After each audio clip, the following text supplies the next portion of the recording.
নমস্কাৰ বন্ধু-বান্ধৱীসকল, আপোনালোক সকলোকে স্বাগতম জনাইছোঁ মই প্ৰতীক্ষাই SP নিউজ আছামিজৰ অন্য এটি নতুন ভিডিঅ'লৈ।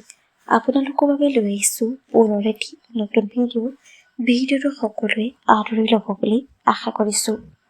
সকলোকে কন্দুৱাই হঠাতে আমাৰ মাজৰ পৰা হেৰাই গ'ল সকলোৰে প্ৰিয় প্ৰতিভাৱান শিল্পী ৰাজীৱ ৰাজনীশ।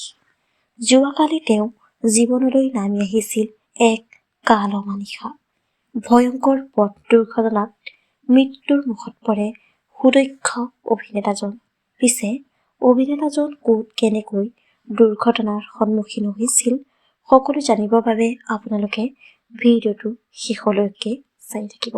পোনপ্ৰথমে আমি আমাৰ চেনেলৰ তৰফৰ পৰা পুনৰ জনপ্ৰিয় অভিনেতাজনৰ আত্মাৰ চিৰশান্তি কামনা কৰিছোঁ।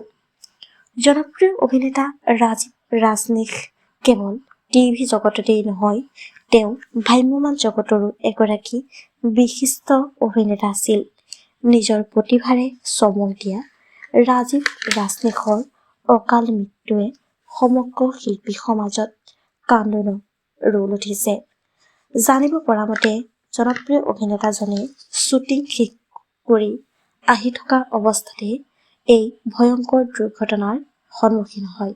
তাৰ পাছতেই তেখেতক চিকিৎসালয়ত ভৰ্তি কৰোৱা হৈছিল যদিও নিষ্ঠুৰ নিয়তিৰ হাতত তেখেতে মৃত্যুক সাৱটি ল'ব লগা হয়।